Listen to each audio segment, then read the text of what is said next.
آریال آپ ایسے نہیں کر سکتے، آپ نے میرے ساتھ بھی یہی کیا تھا، کم از کم اپنی بہن کے ساتھ تو ایسا نہ کریں۔ میرم میرے معاملات میں ٹانگ اڑانا بند کر دو۔ وہ آنکھیں دکھا گیا۔ آپ کون ہوتے ہیں کسی کی بھی زندگی کا فیصلہ کرنے والے؟ ہم لڑکیوں کو جانور سمجھتے ہیں آپ؟ اس کی آواز ذرا سی بلند ہوئی تو اس نے قریب ہو کر اس کی کلائی کو تھام کر اتنی زور سے دبایا کہ وہ سسک اٹھی۔ جس سے وہ پیار کرتی تھی اس سے شادی کرانا چاہی میں نے، لیکن اس کا جواب تم جانتی ہو، اور اب جس سے میں اس کی شادی کروا رہا ہوں وہ اپنی جان سے بڑھ کر اس کا خیال رکھے گا۔ رہی بات تمہاری، تو تمہارے اس سر پھرے عاشق نے بھی وہی کیا تھا جو روحان نے کیا، دھوکہ دیا، ٹائم پاس کیا، اور مجھے دھوکے سے سخت نفرت ہے میرم۔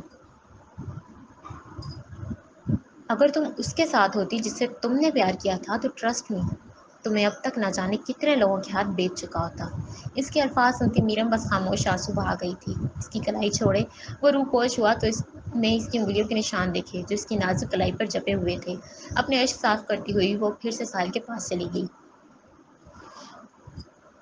جب قاضی صاحب اس کا نکاح پڑھانے کے لیے بیٹھے تو ساحل نے اکیلے میں آریال سے ملنے کی درخواست کی۔ وہ کمرے میں آیا جہاں ساحل بت بنے بیٹھی تھی۔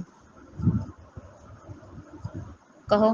انداز آگ کی بھٹی کی طرح جل رہا تھا۔ وہ فوراً اس کے پاؤں میں گر گئی۔ بھائی پلیز پلیز، میں یہ نکاح نہیں کرنا چاہتی، آپ جو کہیں گے جیسا کہیں گے میں ویسا ہی کروں گی، پلیز مجھ پر یہ ظلم نہ کریں، میں آپ کے پاؤں پڑتی ہوں، آپ جو سزا دیں گے مجھے قبول ہے، پر خدا کے واسطے میرا نکاح مت کروائیں، میں نہیں کر سکتی یہ نکاح، پلیز بھائی پلیز۔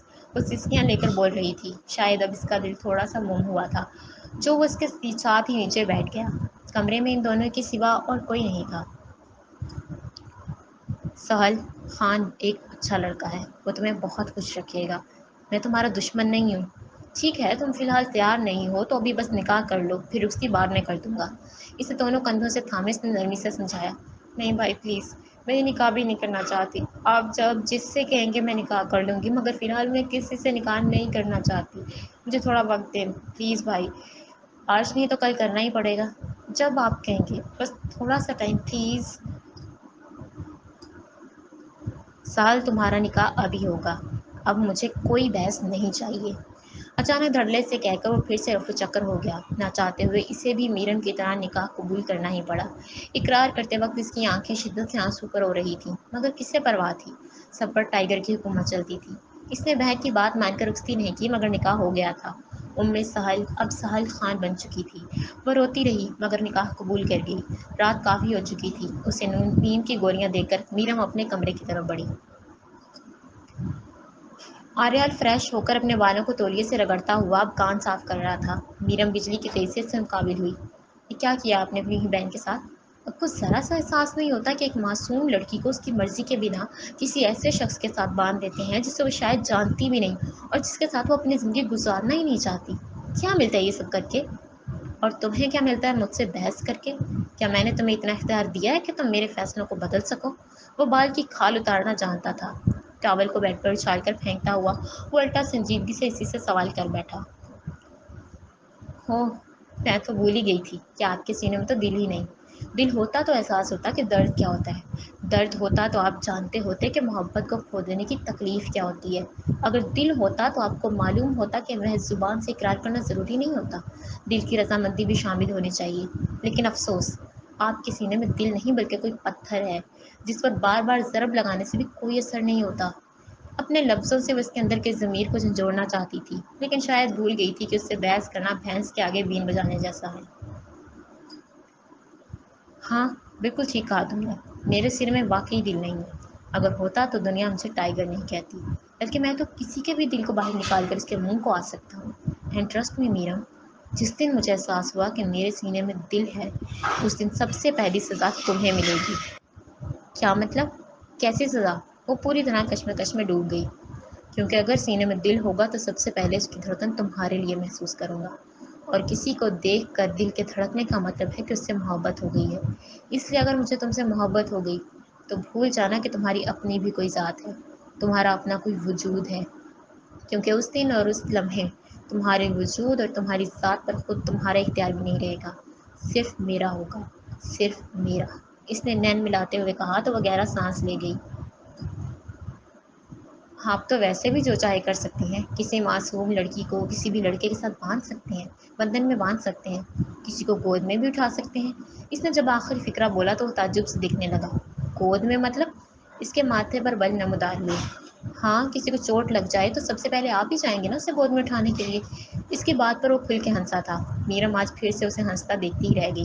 خوبصورت تو وہ واقعی تھا، بس کہ اس کے کاغذات میں بے رحم کچھ زیادہ تھا۔ اس کا مطلب تم ڈارلنگ سے جیلس ہو رہی ہو؟ وہ اپنی ہنسی دباتا ہوا بمشکل بولا۔ ہاں، مجھے کیا ضرورت ہے کہ اس سے جیلس ہونے کی؟ آپ کا جب دل چاہے آپ اسے گود میں اٹھا سکتے ہیں، اس کے ساتھ رومانس کر سکتے ہیں، اور اس کے علاوہ بھی اگر کچھ من چاہے تو کر لیں، مجھے کوئی اعتراض نہیں۔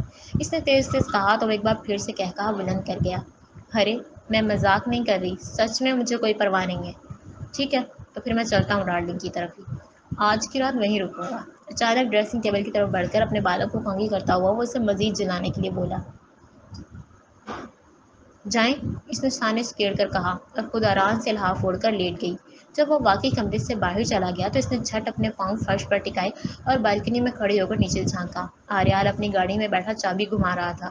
وہ اپنا پورا منہ کھولے سے گھورتی دکھائی دی۔ اس نے یکایک اوپر نگاہ ڈالی تو میرم کا کھلا منہ دیکھ کر ہاتھ لہرایا، جیسے وہ جانتا ہو کہ وہ وہیں کھڑی ہوگی۔ اس کے ہاتھ لہرانے پر وہ اپنا ناک پھلاتی ہوئی واپس کمرے میں چلی گئی۔ آریال ساری رات اپنے آفس میں بیٹھا روحان کی ساری ایکٹیویٹیز پر نظر رکھتا رہا۔ جب وہ اس کے گھر آیا تھا تب اس نے اس کے موبائل کو اسکینر لگا دیا تھا۔ تمیز کے ساتھ ایک عرصہ گزارا تھا اس نے، پھر بھلا ہیکنگ کیسے نہ جانتا ہوتا۔ ادھر دوسری طرف میرم پوری رات چین سے سو نہیں پائی تھی، کبھی دائیں کروٹ لیتی تو کبھی بائیں۔ دل ساری رات بے چین رہا۔ وہ خود بھی نہیں جانتی تھی کہ یہ بے چینی کیوں ہے۔ صبح ہوئی تو نہا کر بلیو رنگ کا اچھا سا سوٹ پہنا اور اپنے لمبے بالوں کو ایک ڈھیلی ڈھالی پونی میں باندھ لیا۔ آریال نے جب کمرے میں قدم رکھا تو سیدھی نظر ڈریسنگ ٹیبل کے پاس کھڑی اپنی بیوی پر پڑی، جو اب اپنے بالوں کو باندھ کر اس سے ہی گھور رہی تھی۔ کیا ہوا ہے تمہیں؟ ایسے کھا جانے والی نظروں سے کیوں دیکھ رہی ہو؟ اتنا تو جانتا تھا وہ کہ اسے کیوں گھور رہی ہے، لیکن پھر بھی جان بوجھ کر چھیڑنا چاہا۔ نہیں، کھا جانے کی نظروں سے تو نہیں دیکھ رہی۔ انداز پرسکون سا تھا۔ اچھا، تو کیا تمہاری یہ پیار والی نظر تھی؟ وہ مسکرایا تو اس نے پھر سے گھوری ڈالی۔ کیا یار، گھور کیوں رہی ہو؟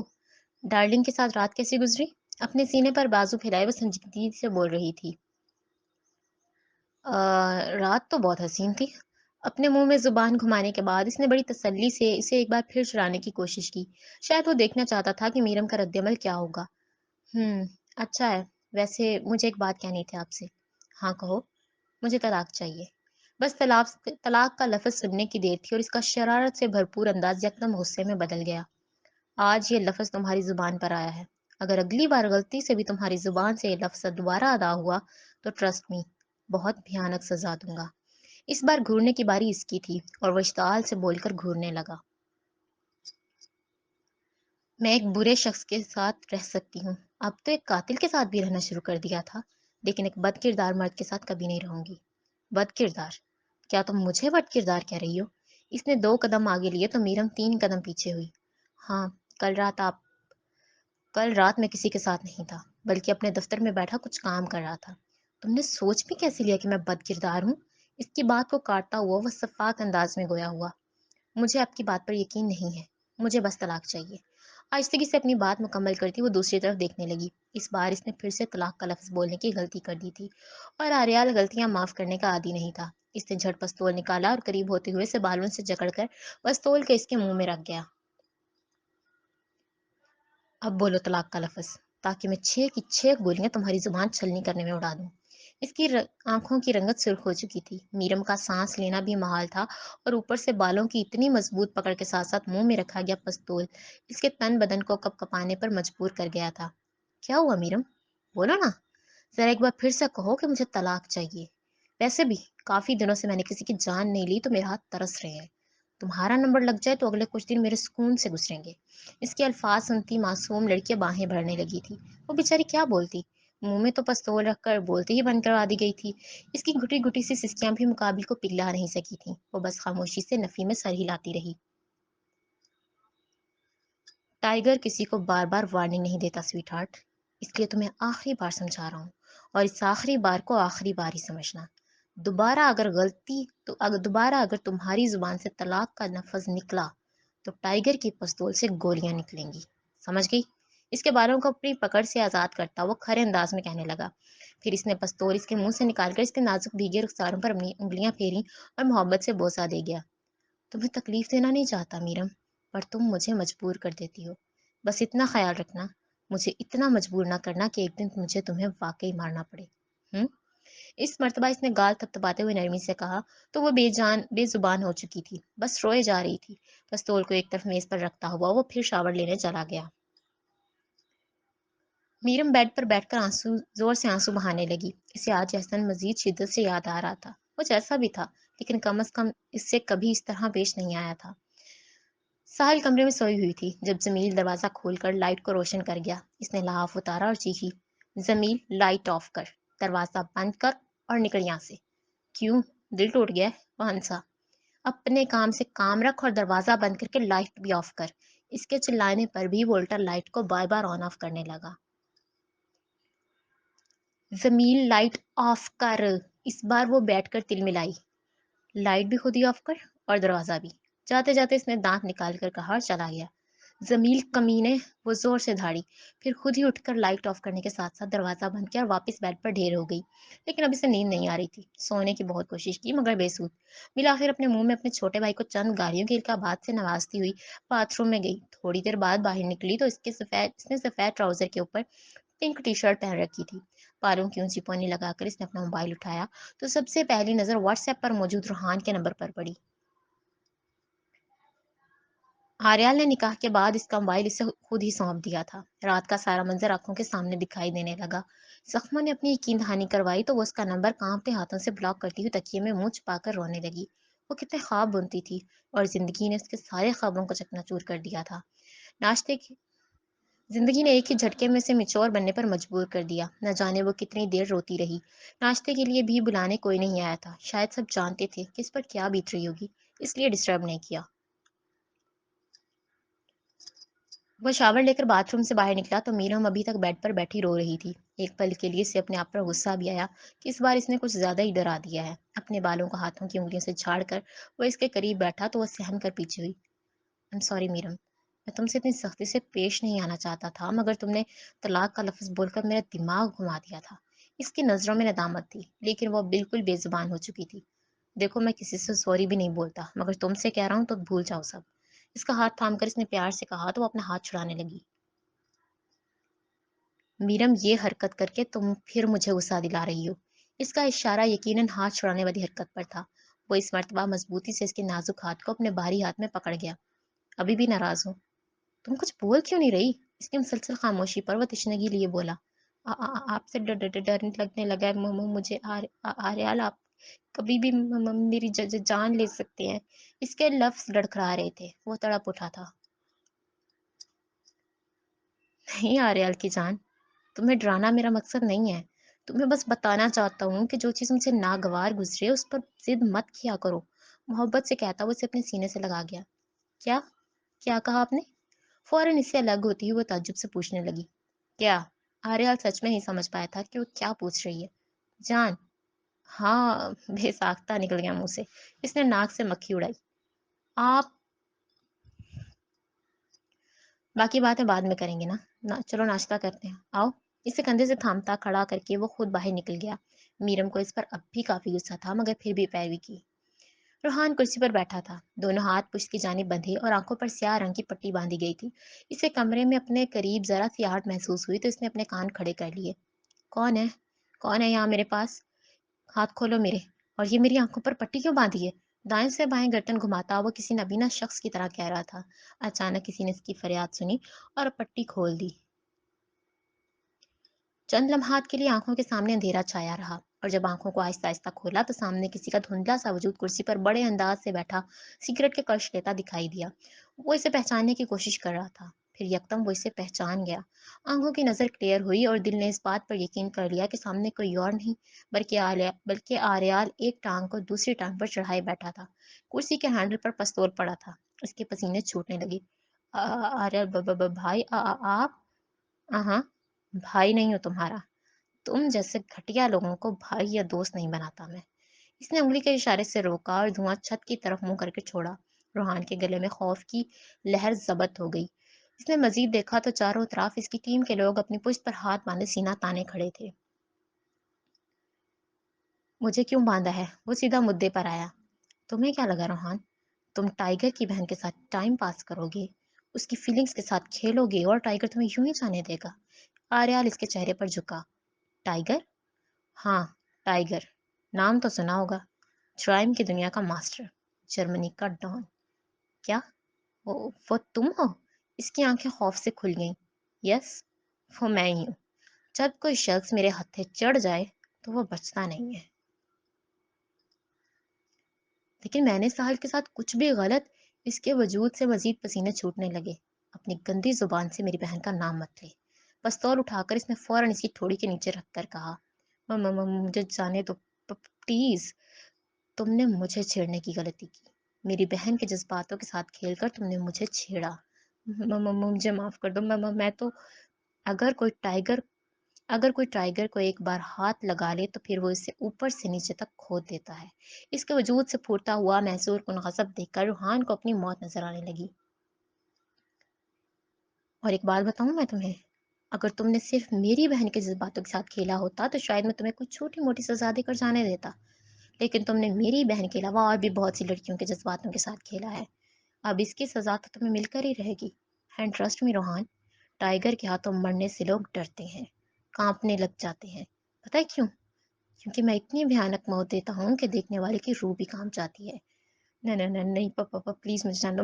میں وعدہ کرتا ہوں کہ کبھی کسی لڑکی کے جذباتوں سے دوبارہ نہیں کھیلوں گا۔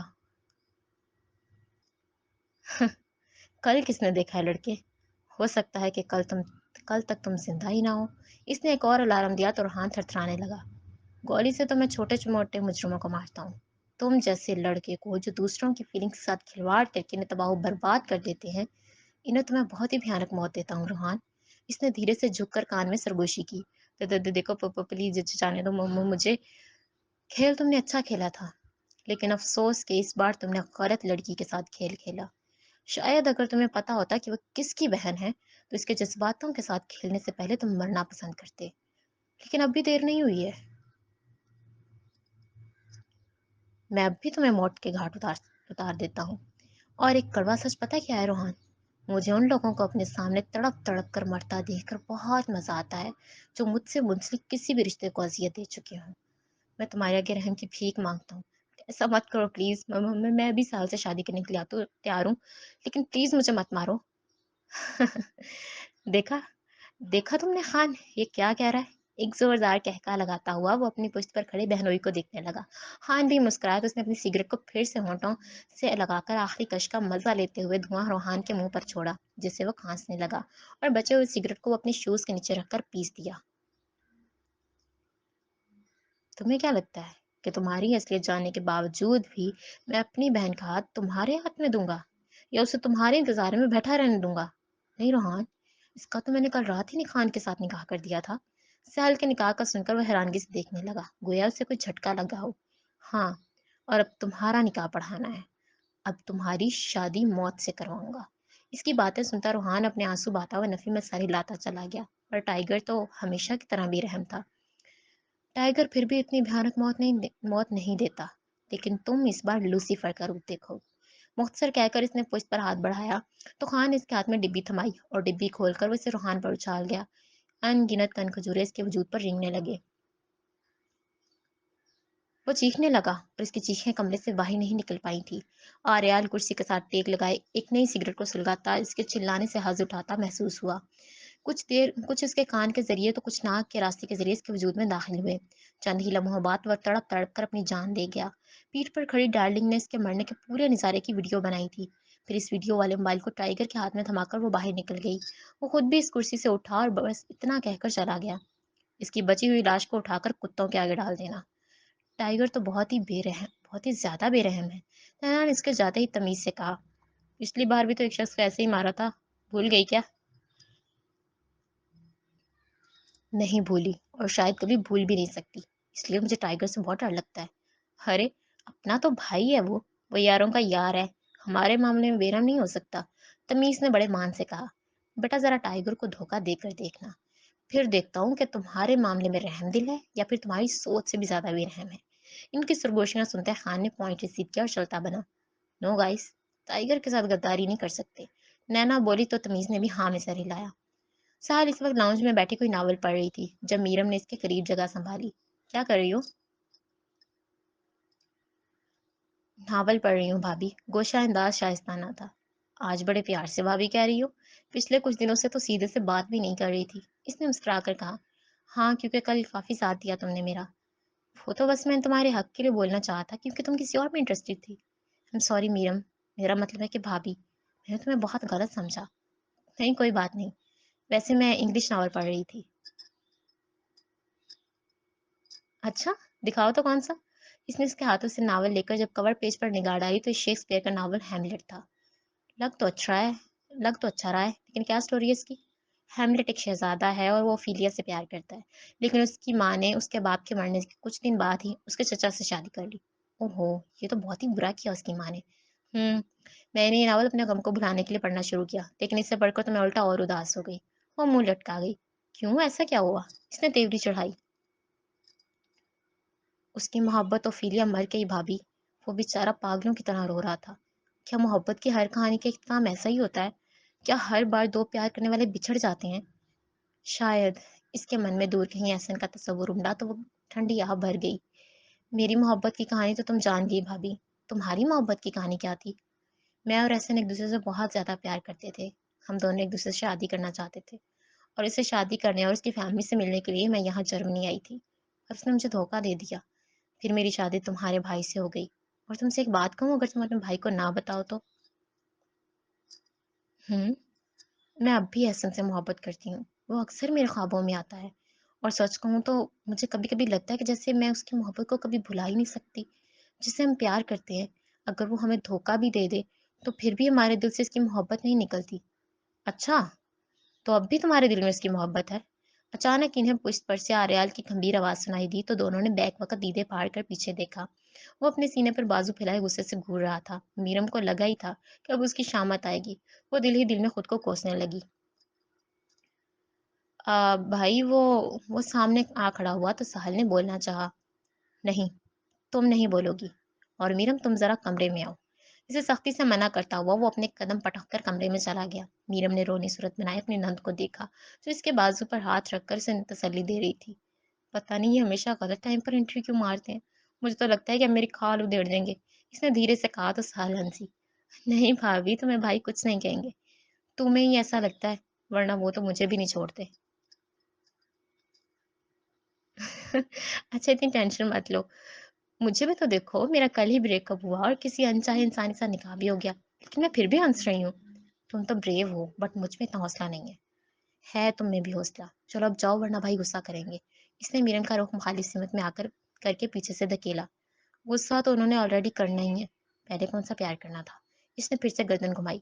تو تم کہہ دینا نا کہ پیار کریں مجھے، ساحل نے آنکھ مار کر کہا تو وہ غصے سے تارتی ہوئی کمرے کا رخ کر گئی۔ میرم نے ڈرتے ڈرتے کمرے میں قدم رکھا اور دروازے سے گردن نکال کر اندر جھانکا۔ آریال اپنی جیکٹ اتار کر بیڈ پر پھینکتا ہوا اب ڈریسنگ ٹیبل کے سامنے کھڑا اپنی گھڑی اتار رہا تھا۔ اپنے حلق میں ایک گھونٹ اتار کر وہ اندر آئی۔ اس نے گردن ترچھی کر کے اپنے بائیں طرف دیکھا تو وہ ادب سے ہاتھ باندھے سر جھکائے کھڑی تھی۔ آریال نے تیزی سے پاؤں اس کی طرف سرکایا۔ پلیز مجھے مت ماریے گا، نہ ہی مجھ پر غصہ کریے گا، میرے منہ سے غلطی سے حسن کا نام نکل گیا تھا، پلیز مجھے معاف کر دیں، ماریے گا مت۔ اس کے کوئی کارروائی کرنے سے پہلے ہی وہ اپنے چہرے پر ہاتھ پھیلا کر سہمتی ہوئی بولی تو وہ اس کا خوف زدہ چہرہ دیکھتا ہی رہ گیا۔ پھر مزید قریب ہو کر اس کے سر کو پشت سے اپنے ہاتھ کی مدد سے اپنی طرف کرتا ہوا اسے سینے سے لگا گیا۔ پھر اس کے بالوں میں ہاتھ پھیر کر نرمی سے کہنے لگا، بے وقوف لڑکی، اتنا کیوں ڈرتی ہو مجھ سے؟ میں تمہیں کھا تھوڑی جاؤں گا، اور تمہیں ایسا کیوں لگا کہ میں تمہیں ماروں گا؟ جب سے ہمارا نکاح ہوا ہے تب سے لے کر اب تک کیا میں نے تمہیں کبھی مارا ہے؟ ہاں ایک دو بار سختی سے مخاطب ہوا ضرور ہوں، تمہیں ڈرایا بھی ہے، لیکن مارا تو نہیں نا؟ تو پھر ایسا کیوں کہہ رہی ہو؟ آپ کا کیا بھروسہ کب میری مار لگا دیں؟ جو انسان مجھے جلانے کا سوچ سکتا ہے، جو میرے منہ میں پستول رکھ سکتا ہے، اس کے لیے مجھ پر ہاتھ اٹھانا کون سا مشکل ہے؟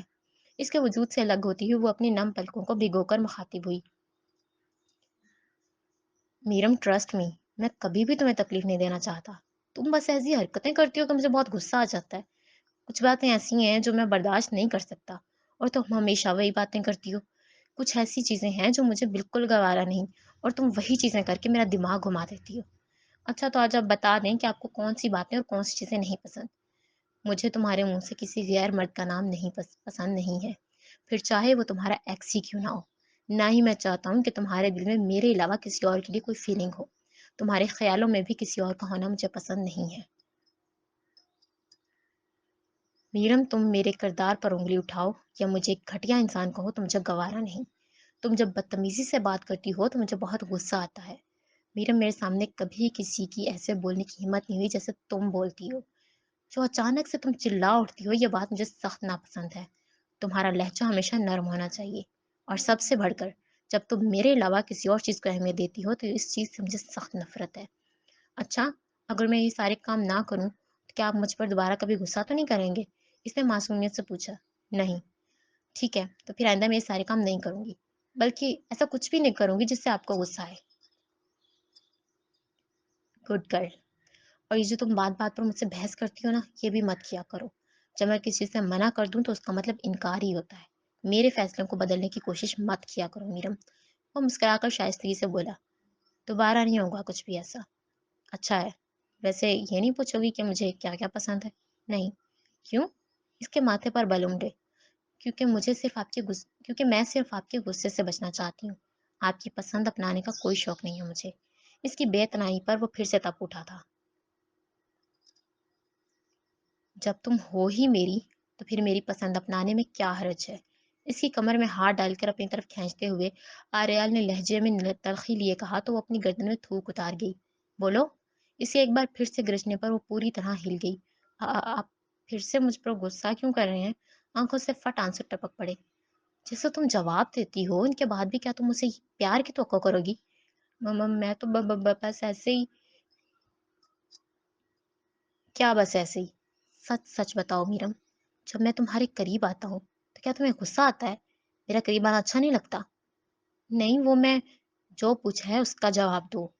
آپ نے مجھ سے زبردستی شادی کیا. آپ سے پیار نہیں کرتی میں، اس نے بمشکل کہا اور مقابل کا آنگ آنگ بھڑک اٹھا. ایک بات میری کان کھول کر سن لو میرم. تمہاری یہ مسلسل نظر اندازی مجھے تم سے نفرت کروا سکتی ہے، اور جس سے میں نفرت کرتا ہوں اسے کہیں کا نہیں چھوڑتا. اپنی باتوں میں مٹھاس پیدا کرو، ورنہ کسی دن میرے ہاتھوں سچ میں ماری جاؤ گی. اسے خود کے ساتھ مزید چپکاتا وہ دھاڑا تو میرم ایک بار پھر سے لرز گئی. آنسو مزید تیزی سے بہنے لگے. اس کے دونوں رخسار پوری طرح تر ہو چکے تھے. اچھی بیویاں اپنے شوہر کے قریب آنے پر روتی نہیں ہیں، بلکہ محبت سے پیش آتی ہیں. اپنے ہاتھ سے اس کے رخساروں سے اشک پونچھتے ہوئے اب اس نے پیار سے کہا. ریال پلیز مجھے. وہ بیچاری منہ میں ہی منمناتی رہ گئی اور اس نے اس کے لبوں کو اس کے کپکپاتے ہونٹوں پر رکھ کر اس کی آواز وہیں پر دبا دی. کچھ بھی دیر ان سے من بہلانے کے بعد وہ ذرا سا پیچھے ہوا. میرم نے نگاہ اٹھائی. ریال، آپ میرا ایک کام کریں گے پلیز؟ حکم کرو تم. اس نے محبت سے اس کا چہرہ دیکھا. آپ پہلے یہ ڈرنا بند کرو میری جان. پھر سے جان؟ وہ حیران کن حد تک حیران دکھائی دی. کیا کروں، غلطی سے زبان پھسل جاتی ہے. ہنس کر اس نے اپنے چہرے پر ہاتھ پھیرا. آپ محبت کرتے ہیں تو مان کیوں نہیں لیتے؟ محبت نہیں کرتا میں تم سے. وہ جھٹ بولا. ٹھیک ہے، تو پھر جب محبت ہو جائے گی تبھی جان کا لفظ استعمال کیجیے گا. کیوں؟ اس لفظ کا محبت سے کیا لینا دینا؟ لینا دینا ہے. یہ لفظ ایک محبت کرنے والے کے منہ سے ہی اچھا لگتا ہے. تو اس کا مطلب کہ دوبارہ کبھی نہ کہوں، کیونکہ مجھے تو کبھی محبت نہیں ہوگی. اس نے سپاٹ سے کندھے اچکائے. ویسے اب میں چاہتی ہوں کہ ہو جائے آپ کو مجھ سے محبت، تاکہ آپ مجھ پر اتنا غصہ نہ کیا کریں. محبت ہو گئی تو زیادہ پوزیسو ہو جاؤں گا، اور جتنی پوزیسونیس اتنا ہی زیادہ غصہ. ویسے میں کہہ رہی تھی کہ کیا آپ میرے ماں باپ کا پتہ لگوا سکتے ہیں؟ میں ملنا چاہتی ہوں ان سے. اوہ، تو یہ بات ہے. اس نے رخ ایک طرف موڑا. پلیز. وہ اس کا بازو تھام گئی. اس نے نگاہ اس کے ہاتھوں میں لیے اپنی کلائی پر دوڑائی تو مسکراہٹ بکھیر گیا. بدلے میں مجھے کیا ملے گا؟ آنکھوں میں عجیب سا شرارتی پن تھا. جو آپ کہیں، جو میں دے پاؤں. سچ میں جو مانگوں گا دو گی؟ اس نے میرم کے دونوں نازک ہاتھوں کو اپنے ہاتھوں میں تھام کر چہرہ اس کے چہرے پر جھکا کر پوچھا تو اس نے چپ چاپ اوپر نیچے گردن ہلائی. تو وعدہ کرو کہ اگر میں نے تمہارے ماں باپ کا پتہ لگا لیا تو تم خود مجھے کس کرو گی، وہ بھی ہونٹوں پر. اس کی شرط پر چند لمحات کے لیے اس نے پوری آنکھیں کھول کر دیکھا۔ ٹھیک ہے، وعدہ کرتی ہوں۔ آہستگی سے لب پڑائے۔ تو پھر تیار رہنا، لیکن تب تک کے لیے میں خود تو تمہارے قریب آ سکتا ہوں نا؟ اس نے مسکرا کر پھر سے اپنے لبوں کو میرن کے ہونٹ چھونے کے لیے جھکا دیا۔ اب کھانا تو کھا لیتے۔ وہ فٹافٹ پیچھے ہو کر بولی، بھوک نہیں ہے۔ تم پاس ہو تو کھانے کی کیا چاہت؟ اس کے نینوں میں تکتا وہ پھر سے اسے بازو سے اپنی جانب کھینچ کر اپنی جانب کرتا اس کے چہرے پر اپنے لبوں سے نقوش بناتا چلا گیا۔ آپ کو ایپیسوڈز کیسی لگی ریڈرز؟ اپنی قیمتی رائے سے کمنٹ باکس میں لازمی اپنا قیمتی رائے کا اظہار کیا کریں، اور اگر یہ ویڈیو پسند آتی ہے تو اس کو لائک کریں اور دوستوں کے ساتھ شیئر کریں۔ بہت جلد ملتے ہیں انشاءاللہ نیو قسط کے ساتھ، تب تک اپنا خیال رکھیں۔ اللہ حافظ۔